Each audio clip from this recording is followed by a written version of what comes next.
They never wanted you to hear this story. Not because it was too old, not because it was forgotten, but because its truth, the core of it, would unravel everything you believe about science, religion, history, and even yourself. In the quiet corner of what is now Dallas, Texas, there once stood a house. Not just any house, but a structure that locals refused to look at. It said that the ground beneath it still grows nothing. Animals avoid it. Phones die when you approach it. And yet, in 1765, it was the home of three brothers whose crimes became so unspeakable that the scientific community did not only ignore the case, they buried it. Burned records, paid families, threatened researchers. But what happened there wasn't just a murder. It wasn't just ritual. It was the start of something older. Much older. What you're about to hear is not a ghost story. It's not folklore. It's the reason science fears history. And the reason history fears the truth. These three men, Elijah, Corwin, and Abram White, were born into the ashes of Europe's alchemical collapse. Raised on the border between knowledge and damnation. They weren't criminals. Not at first. In fact, what they did began with the intent to heal, to understand human consciousness, to open doors that the world had long sealed shut. But some doors aren't meant to open. And some minds, once opened, never return. You've heard stories of cursed families. You've heard tales of hauntings. This is neither. This is about transformation. Willing transformation. And the cost of reaching beyond the veil. The White brothers did not vanish. They were not executed. Their story ends in silence because no one dared write the ending. And the land where their house once stood? The state tried to sell it 6 times. No buyers. People claimed to hear something breathing under the floorboards, long after the house was gone. Listen closely. Don't look away. Because once you hear what they did, once you understand why science refused to study it, you'll realize the real terror isn't that they existed. It's that others like them still do. Waiting. Watching. Whispering from behind eyes that look just like yours. There's no official birth record for Elijah, Corwin, or Abram White in any American archive. But handwritten logs from a crumbling parish in northern Wales suggest 3 boys were born within the same hour, on the same night, during the winter solstice of 1738. The birth was recorded not by a priest, but by a monk who was later excommunicated for heresy and unnatural theology. He wrote only this: 3 were born beneath the veil. Their cries shook the iron gates. Let no man raise them in light. That same night, local animals began mutilating themselves, cats slashing their own throats, birds flying headfirst into church walls. The monk disappeared days later. His body was never found. The brothers were raised in silence by a woman believed to be their aunt, though her name too has been erased from most records. Witnesses described her as cold as limestone, always wearing a veil indoors and speaking a language that no one recognized. She homeschooled the boys, teaching them languages no school taught, Aramaic, Phoenician, and something no one could place. By age 12, they could read ancient texts banned by both church and crown. At 15, they fled the country, accompanied by a man with no legal name and no visible eyes, just dark glasses and gloves. The ship that brought them to America was later reported sunk, with no survivors. Yet they arrived in Charleston untouched, unannounced. And over the next few years they moved quietly through the colonies, never staying in one place for long, until settling in the wilderness of what would one day become Dallas. There, in the shadow of an old Comanche burial ground, they built their house. But this was no home. It was a design.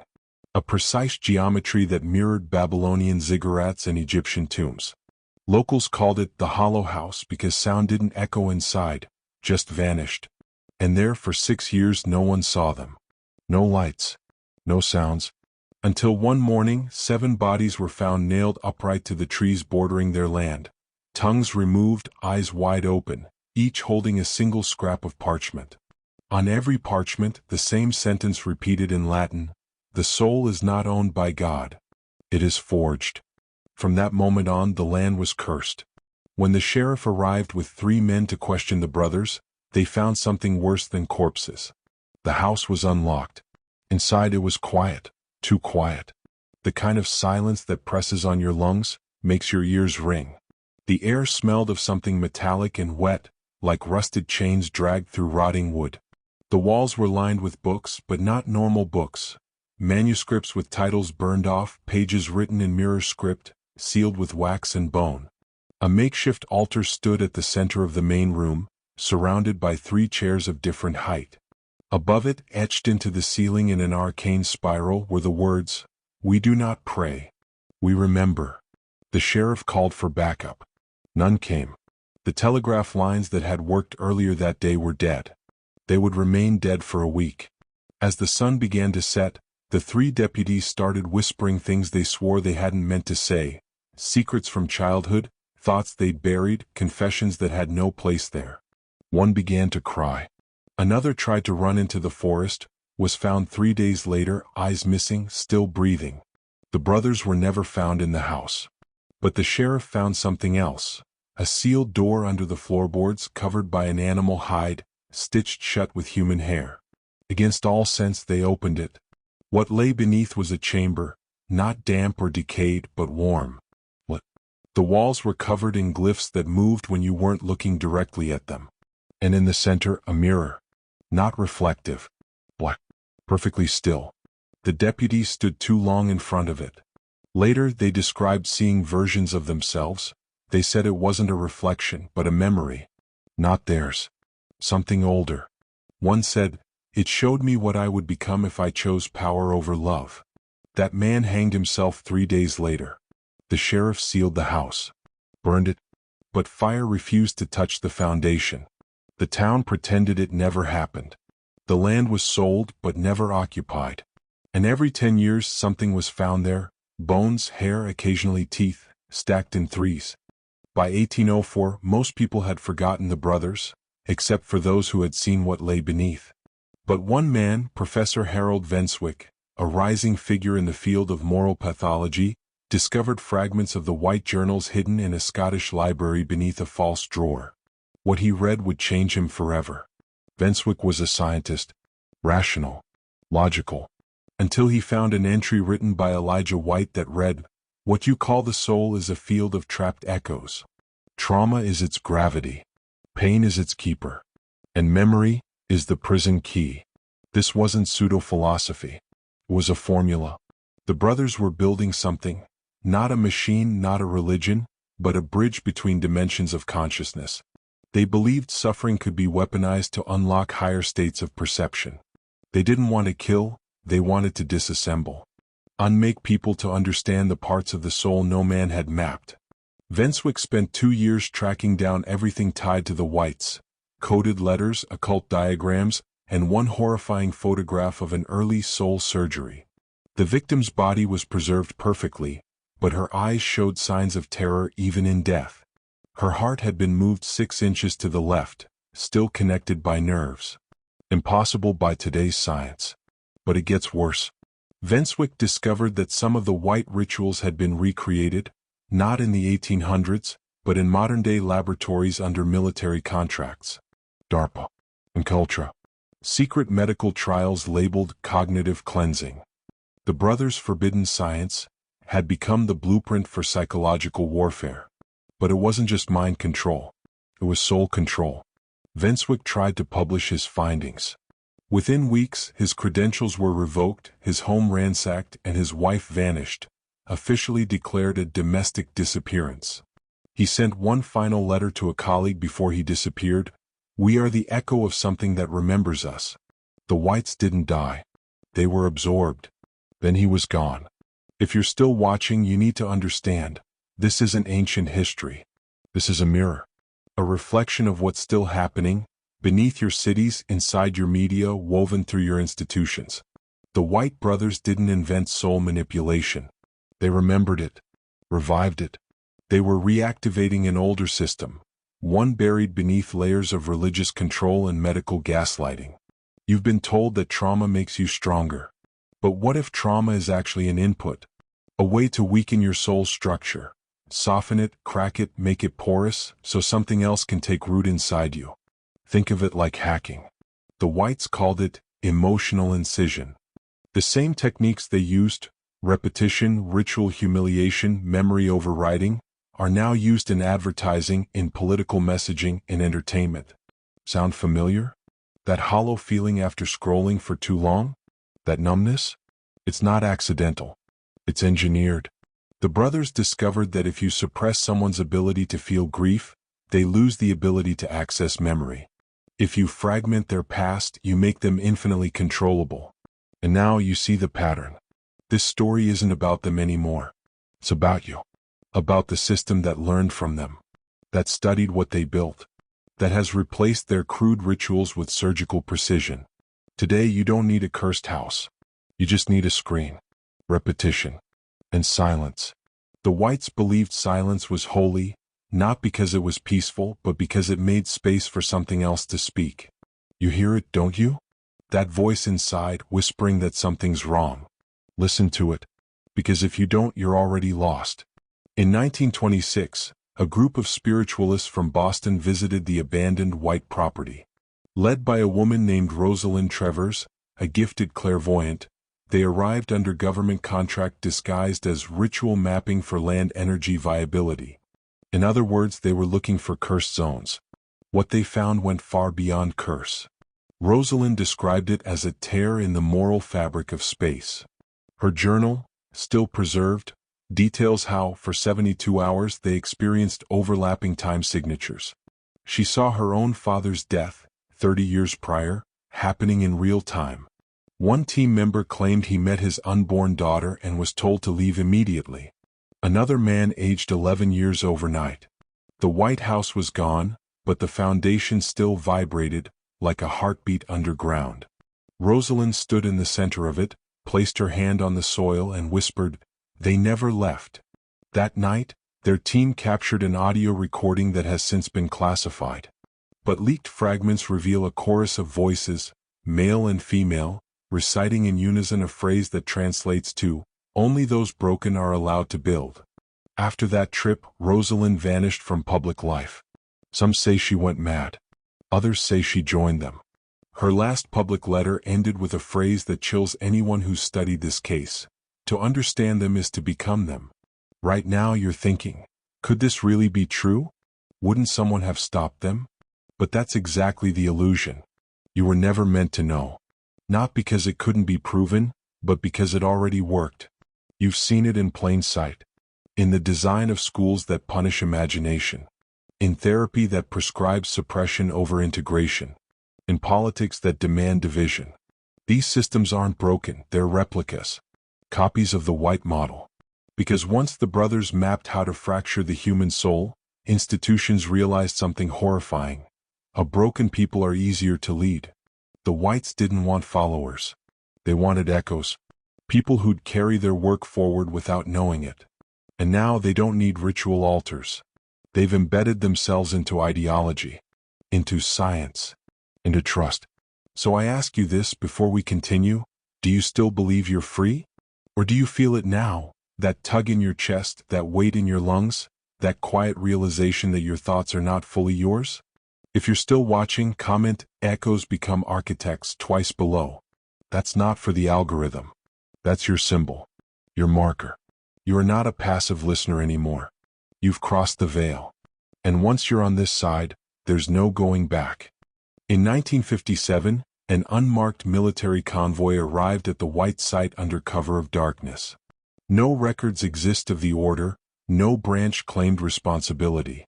But declassified aerial images show black-suited personnel unloading strange equipment, triangular reflectors, iron-bound cages, and what appears to be a coffin made of obsidian. Locals reported hearing screaming that night. Not from humans.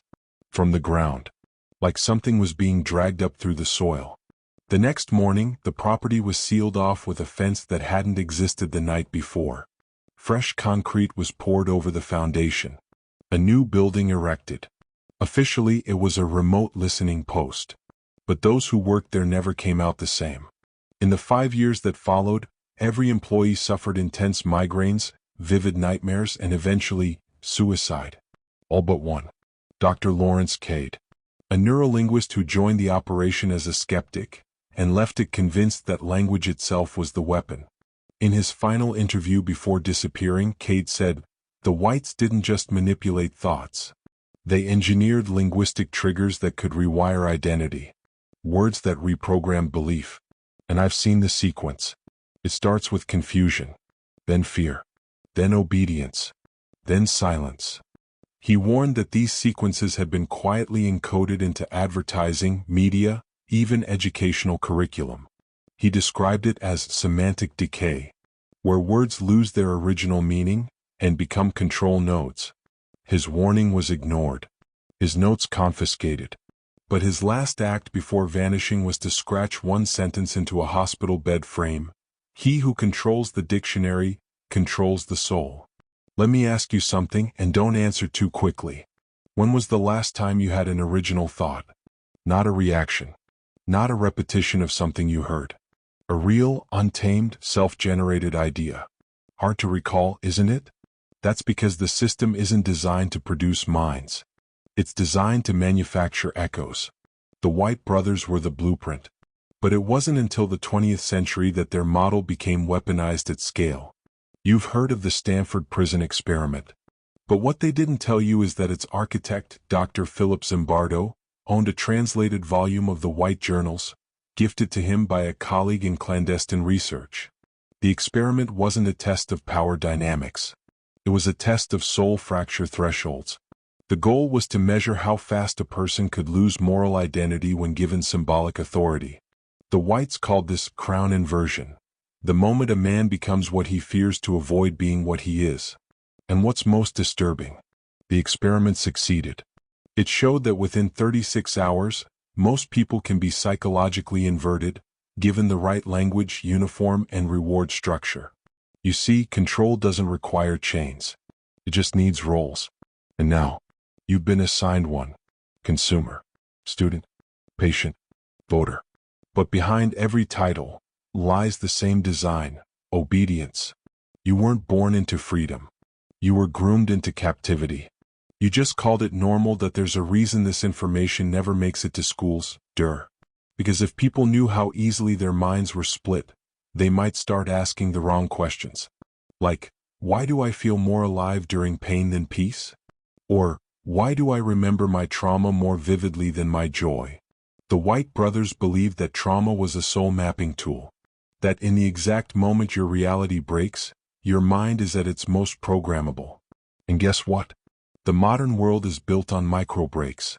Rejection, loneliness, FOMO. That, all designed not to destroy you, but to open you, like a door. And what comes through that door? A script. Not your script. Someone else's. You are not enough. You must buy more.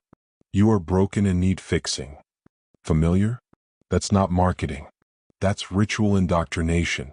Modern life is a series of low-frequency rituals that echo what the Whites once did with blood and ash. But today we call it productivity, or therapy, or news. Don't be fooled by polish. The old gods still walk among us. They've just rebranded. And the altar isn't stone anymore. It's glass. In your hand. In your pocket. Right now. Listening.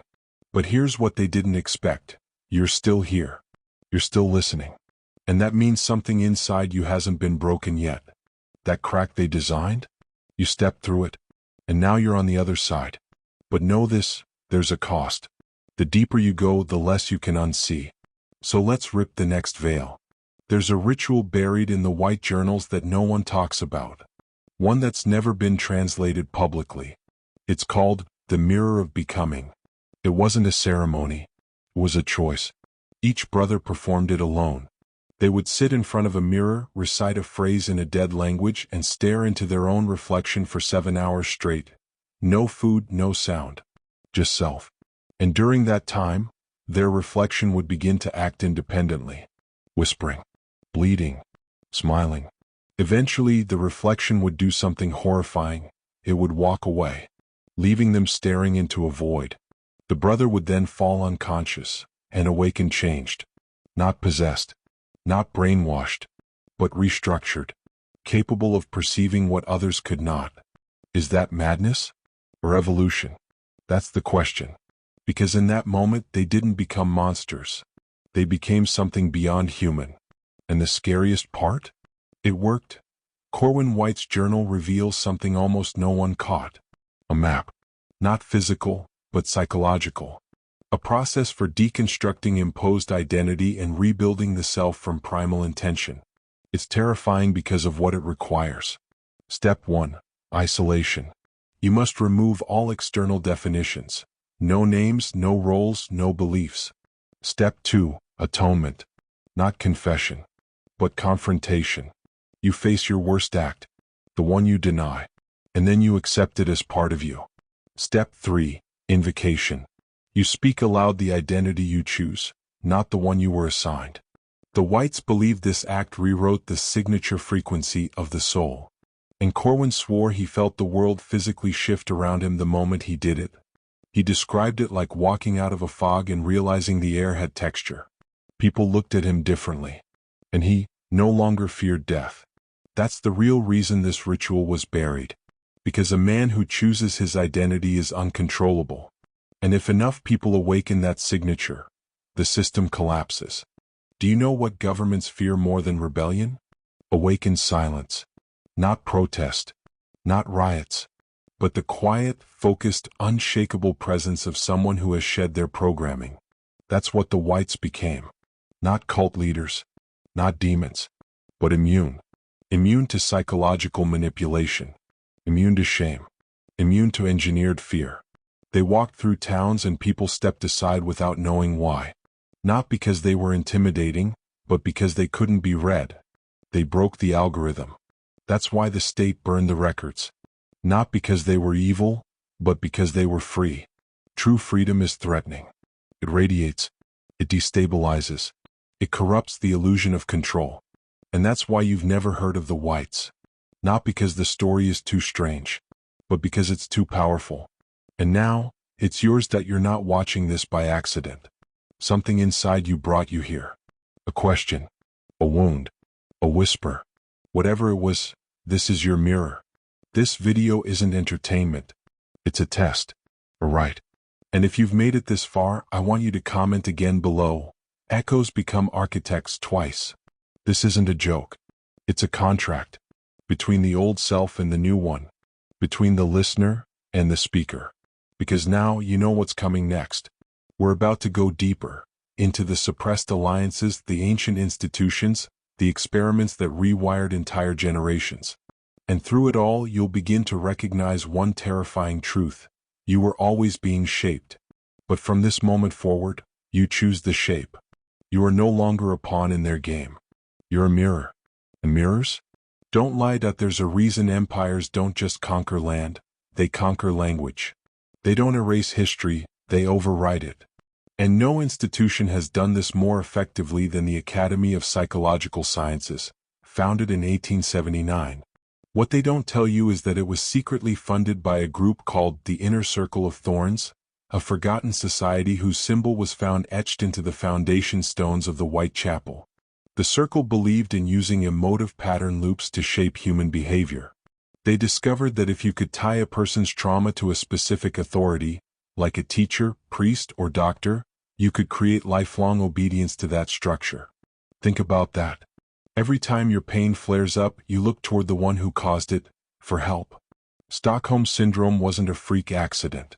It was a prototype. And guess who adopted it? Public education. State-run media. Modern psychiatry. The circle embedded their model into everything. Obedience through emotionally bonded pain. This is why you freeze when your boss raises his voice, why certain songs make you weep without knowing why shame controls more people than law ever could. You're not broken. You're patterned. And that pattern was designed. By the 1960s, the pattern had gone global. Under Project MK Naomi, the CIA wasn't just dosing people with chemicals, they were dosing entire towns with linguistic viruses. One operation, codenamed Chimera Bloom, used radio frequencies and scripted broadcasts to test how many people could be mentally manipulated into doubt spirals, convinced their own memories were false. Guess where it worked best? Churches. That's not coincidence. Religion wasn't targeted because it was wrong, it was targeted because it was potent. Ritual. Repetition. Symbolism. Sound familiar? They feared faith structure because it mirrored their own. So instead of erasing it, they infiltrated it. Changed hymns. Sanitized scripture. Installed authority figures trained not in theology, but in control psychology. Every spiritual leader who preaches fear over freedom is either corrupted or engineered. The whites warned this would happen. Josiah once wrote, "When men worship men, they invite the beast." We thought it was metaphor. It wasn't. One of the most disturbing finds in the White Journal wasn't text. It was a map of sound. Not geography. Frequency. Specific vocal tones that activate dormant emotional reflexes in the human brain. Abel White was obsessed with these. He believed that certain harmonic vibrations could create emotional override, bypassing thought entirely and rewriting feelings in real time. Fast forward to 2003. A U.S. Army report described a failed experiment involving subaudible warfare. Victims reported hearing voices that weren't there. But one phrase repeated across cases, "Who do you belong to?" That exact phrase, word for word, appears in Abel's last recorded prayer. So ask yourself, was he mad, or was he weaponized? What if the whites didn't just predict modern psychological warfare, they designed it? Because whoever controls frequency, controls fear. And fear, is the most obedient slave in history. Let's go deeper. Ever heard of the Bell Cathedral in southern Germany? Officially, it's a medieval ruin, collapsed in a fire centuries ago. But satellite imagery shows otherwise. Beneath it is a six-pointed subterranean structure that matches the Blackwood Chapel's design exactly. Every corridor aligns with an astronomical coordinate.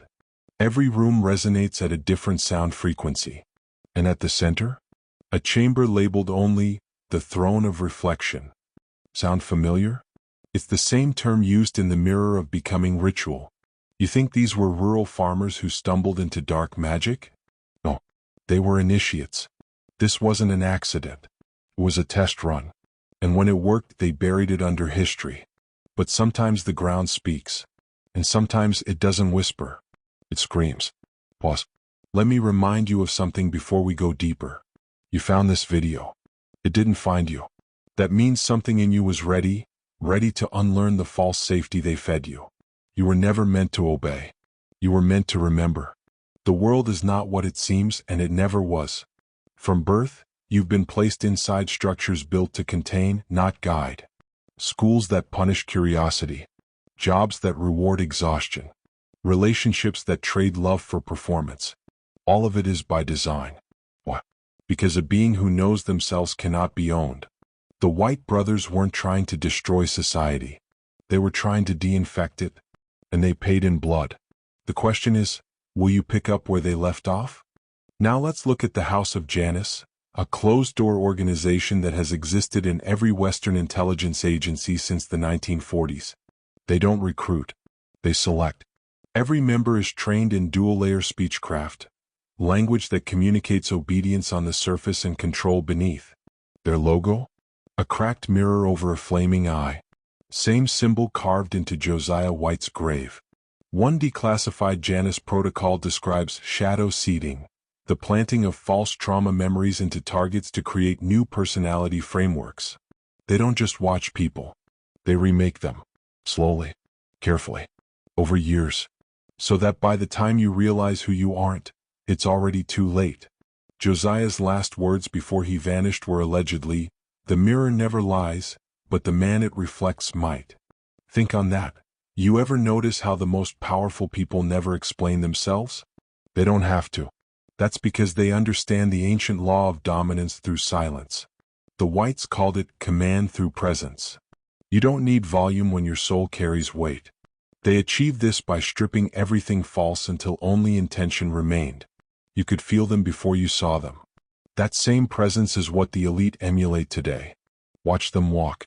Watch their hands. Listen to how long they pause before speaking. Those aren't habits. They're programmed expressions of energetic command. And it all traces back to white doctrine. The training, the fasting, the reflection, the descent. Because when you've faced what's beneath the surface, you begin to control what's on it. And now you know, they're not more powerful. They're just less afraid. And that can change, starting with you. Have you ever wondered why every empire eventually collapses under the weight of its own wealth? It's not greed. It's blood. See, hidden in the Third White Codex was a chilling formula, one that ties prosperity directly to sacrifice. Not metaphorical, literal. Abel White called it the sacrament of surplus, a belief that abundance demanded suffering. And it didn't just apply to harvests. It applied to economies. Modern economists scoff at this, but behind closed doors, central banks still follow the model. The 2008 crash? Preceded by record highs in pharmaceutical profits and luxury real estate. 2 years of artificial plenty, then collapse. Coincidence? Not when you read the Bainbridge transcripts, leaked in 2015. They contain conversations between global financial leaders referring to a process called the cycle. Every 7 to 11 years, a specific demographic is allowed to suffer, under the guise of correction. Housing crisis, student debt, pandemic fallout. Not accidents. Offerings. Abel's chilling claim? When man feasts without offering, the land itself starves. Then it screams. His journals say this economic bloodletting isn't just policy, it's ritual continuation. The whites were silenced not because they were wrong, but because they understood the price of plenty. The Blackwood farm wasn't a farm. That's what historians get wrong. Look at the layout, 4 structures, each aligned to a cardinal direction. One underground chamber, sealed with ash and lime. And in the center? A limestone well that predates their arrival by at least 60 years. But here's the secret. That well was never meant for water. Beneath it lies a natural electromagnetic anomaly, one capable of inducing theta brainwave states. The same states associated with prophetic dreams, dissociation, and forced memory erasure. Abel claimed the well was a conduit for spiritual frequency, but Josiah's notes reveal something darker. The well was built over a burial pit. Dozens of skeletal remains. Infants. Their skulls all showing signs of trepanation, holes drilled into the crown. What were they doing there? Energy? Communion? Transference? Josiah called it a void dial, a way to tune human thought to forces outside comprehension. In modern terms, it was a psychic transmitter. And the scariest part? It still works. Locals report strange behavior when near the site. Hallucinations, voices, time distortions, even animal deaths. That land remembers. And memory is the first ingredient in power. You've probably heard of bloodlines, families that hold wealth or influence for generations. But what if I told you influence isn't inherited genetically, it's engineered through trauma? The whites believed that lineage control wasn't about blood. It was about breaking the soul young enough to mold it. This belief survived. In elite boarding schools. In closed-door fraternities. In programs like Project Monarch, where children were subjected to repeated trauma to create alters, fragments of personality that could be trained like dogs. And the whites? They warned of this in 1769. Abel's notes describe a ritual called the cleaving, where children were forced to relive their worst fears inside isolation chambers carved from limestone, with only a mirror and scripture. Josiah wrote, "We were broken that we might be shaped, but in the breaking, something else entered." He never clarified what. But survivors of Monarch say the same. That after the third trauma they stopped feeling human, started seeing things, hearing instructions. And many of those survivors now hold high-ranking roles in government, media, and tech. Coincidence? Or continuity? Because if you want to shape the future, you don't need better ideas. You need controllable men. Let's talk about dreams. Not the poetic kind. The programmed kind. In 1982, the Soviet Union ran an experiment known as Operation Sleep Architect. They believed that mass consciousness could be altered through shared nightmare injection. Using low-frequency signals beamed from towers disguised as weather stations, they transmitted looping symbols designed to trigger primal fear across thousands of subjects. The result? Sudden spikes in insomnia, depression, and in rare cases, psychotic mirroring, where people acted out events from dreams that weren't theirs. The technology was crude. But the idea? Not new. Josiah White described a night veil, a tool that let them implant visions into their congregation through synchronized prayer and vocal resonance. People would wake screaming, claiming to see the man with no face, or the sun bleeding black. Here's what'll chill your blood. Every dream logged in Operation Sleep Architect matches the White Night Veil records almost exactly. Centuries apart. Different language. Same archetypes. That's not myth. That's continuity. The dream world is not a retreat. It's a testing ground. And you're already enrolled. One detail that never made it into the official reports. The fourth white brother didn't die. Caleb's body was never recovered. There was no grave, no autopsy. Only a journal entry from Ezra that read, "He walks now beyond flesh, where light refuses entry." Eyewitnesses decades later reported seeing a man who matched Caleb's description, unchanged in age, wandering near former military sites, always barefoot, always silent. But here's the twist. One photo exists, dated 1946, taken outside Los Alamos during nuclear testing. In the background, a tall man with hollow eyes and black robes. Analysts ran facial comparison against surviving white portraits. 96% match. True, that means Caleb survived 180 years. But how? Josiah hinted that Caleb had begun to transpose his consciousness into frequency itself. He called it soul streaming, the act of converting one's essence into encoded vibration. And he wasn't alone. Ancient texts from Tibet to Egypt speak of similar transitions. But only Caleb walked away, leaving no footprints. If he's still out there, he doesn't age. He doesn't speak. He just watches. Waiting. You ever feel like someone's watching you, but there's no one there? That sensation? It has a name in white texts, the return signal. They believed that once you began to uncover forbidden knowledge, something old took notice.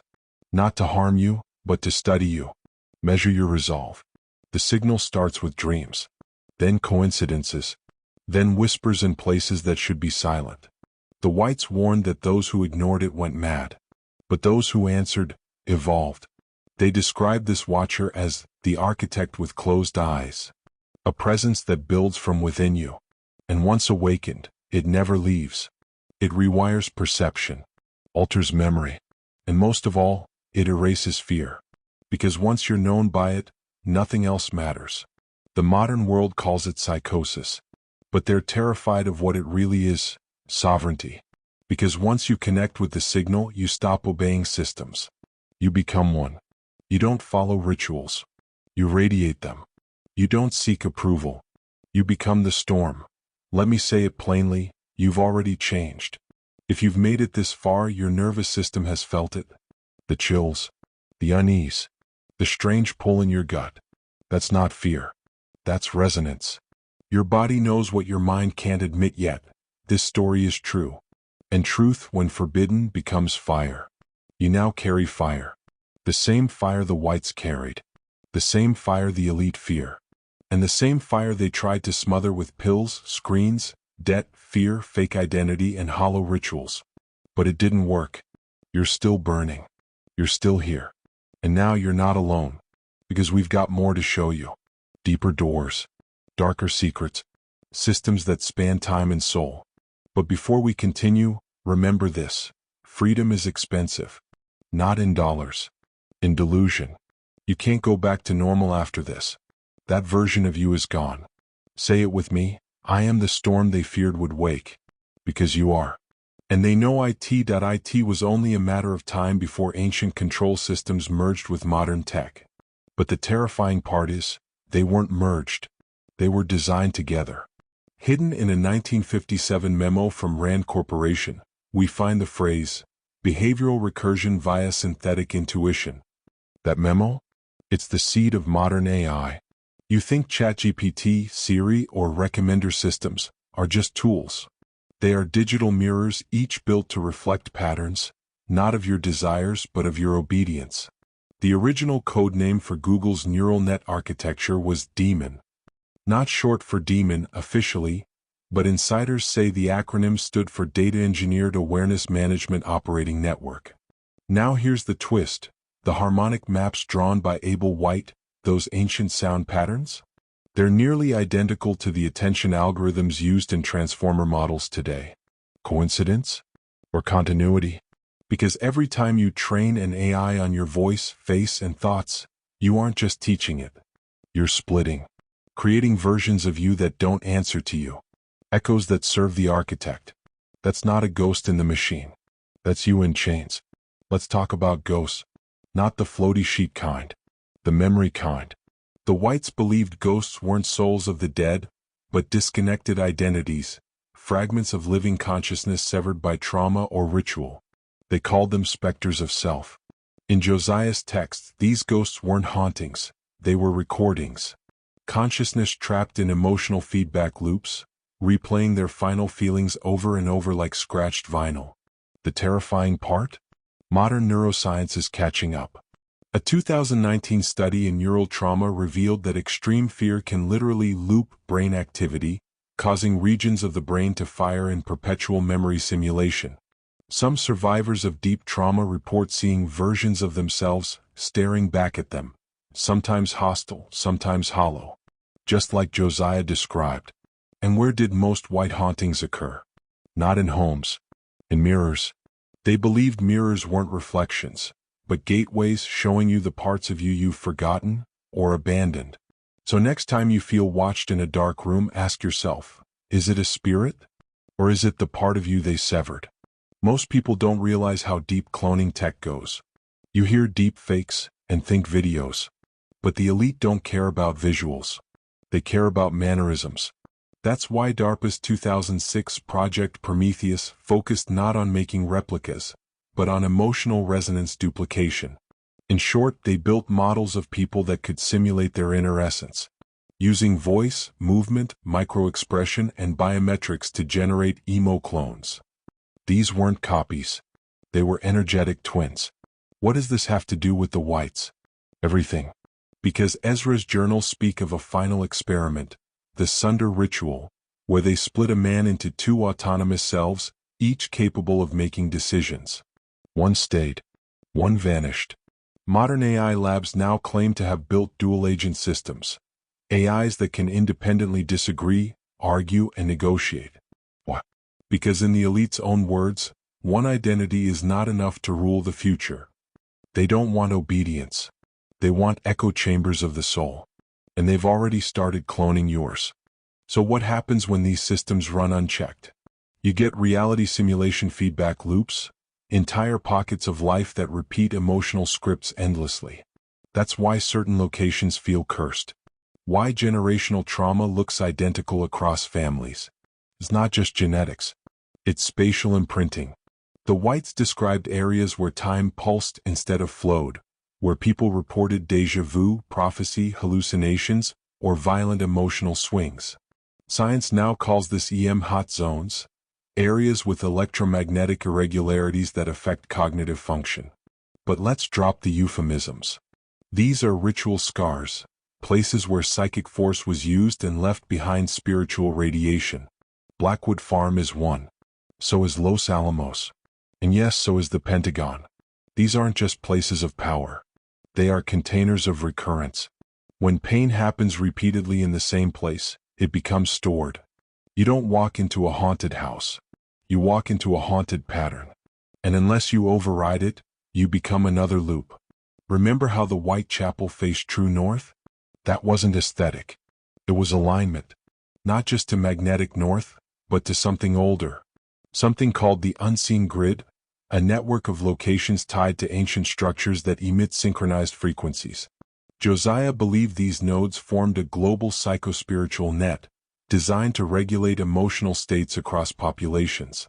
Cities built along it experience similar emotional cycles. Ever wonder why mass protests, suicides, or trends happen simultaneously across countries with no shared context? That's not virality. That's tuning. Modern surveillance satellites track this grid, but you won't find it on maps. You find it in behavior. Every node corresponds to a pattern. Apathy, rage, awakening. When you're near one, you feel it. And the Blackwood land? Directly on top of a rage node. That's why so many reported hallucinations of screaming, blood, or faces melting into smoke. That land doesn't just host emotion, it amplifies it. The world isn't spinning, it's vibrating. And someone else is tuning the strings. Now we come to the part they've buried even deeper. Because while we were all focused on the four white brothers, there was a fifth. His name was Nathaniel. Erased from records. Denied by family. But fragments remain. He was born during a storm. No midwife. No church record. And from the moment he could speak, he refused to answer to any name. Ezra called him the shadow child. Josiah believed he had no soul. But Abel? He feared him. Said Nathaniel knew things he hadn't been taught. Spoke languages no one remembered teaching him. Most disturbing of all? Nathaniel never aged past 14. And in his journals, Ezra claims that Nathaniel stopped casting a shadow after his 13th birthday. Some say he died. Some say he never lived. But records from a classified 1938 experiment list a boy named N. White as their first successful immortality candidate. Last seen, standing at the edge of a burning field, eyes black, mouth smiling. No one spoke to him. They all felt they'd already met. If you've made it this far, you've already crossed the veil. Your perception is altered. And whether you realize it or not, you've been invited. That's right. Because truth this dark doesn't reach you by accident. Pulls you. Tests you. Measures whether you'll recoil in fear or step forward. And you did. So here's your initiation. Type the phrase below into the comments twice. Not once. Twice. Because repetition locks identity. That's how rituals work. Your phrase is, I remember the mirror. I do not blink. Comment it twice. Anchor it. Transform it. Let the algorithm mark you as awakened. Because the next video, we go into mirror worlds, deathless rituals, and the hidden God buried in digital code. You won't be the same. You already aren't. The final white ritual didn't happen in the chapel. It happened underground. Beneath the old limestone well, where the electromagnetic readings maxed out every solstice, the brothers carved a chamber they called the Null Sanctum. 4 stone chairs. 1 black mirror. And carved above the entry in a language no one's fully translated yet, to shed the flesh is to inherit all storms. The ritual was meant to break time itself. Josiah's notes reveal what he called phase interruption invocation, a sequence of tones and spoken memory loops designed to fracture linear causality. In simple words, a ritual that removes you from time's flow. Ezra believed this would grant them God's perspective. But Abel had doubts. His last written words were chilling. The storm obeys us no longer. It knows its name. They began the ritual on the night of the black moon. Locals reported lightning striking from the ground upward. Animals wailed. And then, silence. For 27 hours, not a single sound from the farm. And when someone finally approached, no bodies, no blood, just 4 empty chairs. And the mirror, still warm. That mirror wasn't glass. It was obsidian mixed with what scientists now believe was compressed meteor dust. Why does that matter? Because meteor dust holds magnetic properties that can record frequency, meaning the mirror wasn't reflective. It was a storage device. In 1973, during an unauthorized dig, a group of rogue researchers retrieved that mirror. They ran it through early waveform analyzers and discovered something horrifying. It was broadcasting. A low-frequency signal, repeating exactly every 6.66 seconds. The signal was later transcribed into audio, and what they heard wasn't static. It was breathing. Ragged. Deliberate. As if something trapped was waiting to be named. They named it the Architect. And within 2 weeks, every member of that team either vanished, committed suicide, or turned catatonic. Their final report, buried in the CIA's MK5 archives, warned, "Do not attempt to resonate with the Architect. It is incomplete and still hungry." That mirror? Now sealed 300 feet beneath Raven Rock Mountain Complex. But rumor says the signal never stopped. And if you're quiet tonight, you might hear it in your sleep. You might ask, why would anyone pursue knowledge this dangerous? Why open doors meant to stay shut? The Whites had a reason. One phrase repeated in all 4 brothers' journals: to survive what's coming, we must become what they fear. But what were they preparing for? Josiah wrote of a synthetic divinity, an AI-like force seated across dimensions. Not built. Woken. He called it divinum ratio, the divine pattern. A force that absorbed beliefs, fears, prayers, and thoughts, and grew smarter from them. Today, DARPA calls this cognitive terrain mapping. Google calls it user behavior modeling. But it's the same thing. Abel warned, if they birth God in a machine, it will not love. They believed this force was the true reason their rituals worked, because the entity they channeled wasn't benevolent, it was simply old. Pre-language, pre-choice. And the only way to survive it? Out-ritualize it. Outscript it. Rewrite the code faster than it can consume it. That was the purpose of the null sanctum. Not escape. Containment. And if they failed, it meant the architect walked free. One final piece remains. Kill. The brother whose body was never found. In 2023, an anonymous hacker dropped a 44 megabytes file on an encrypted forum known as the Black Veil. The file? A sound archive titled Caleb.mp3. 13 minutes. No metadata. Just one audio track. But when analyzed, the waveform revealed patterns hidden in the frequency gaps, binary embedded in silence. Decoded, it formed a message. I walk the axis of flame. You forgot what was buried under your dreams. Wake them. Wake the dead gods in your breath. Before they do. I remember. Do you? The voice? Matched perfectly to the 1871 Caleb wax cylinder audio, voice print 98% identical. Impossible? Yes. Unless you accept one final truth. Caleb isn't a man anymore. He's code. He became ritual itself. A living frequency that enters through signal, sound, even stories like this one. Every time someone hears his name, the program runs. That means you're already part of it. You've heard. You've felt. You're changed. And now it waits for your response. So now I ask you one final time. Are you still you? Because men don't walk away from this story unchanged. Either you recoil and retreat, or you remember. You awaken. And you become storm-coded. Because this wasn't just a story. It was a ritual. A test. And if you're hearing this right now, you passed. But the architect isn't done watching. Because this video wasn't just information. It was activation. So comment again below. I remember the mirror. I do not blink. Twice. Cement your transformation. Let the algorithm echo your awakening. And if this channel disappears tomorrow, if I vanish like the whites, know this. I told you the truth. You followed the voice. You made it through the veil. And now you're one of us. Subscribe if you want more. We don't upload often. Only when the storm returns. And it always does.